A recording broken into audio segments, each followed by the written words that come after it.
maintindihan at di mo malaman kung saan ka tutungo.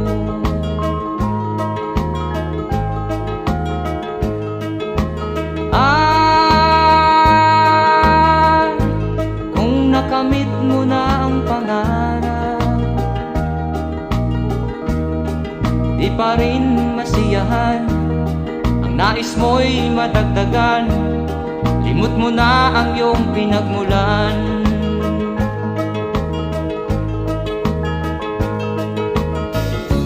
Bakit nga ba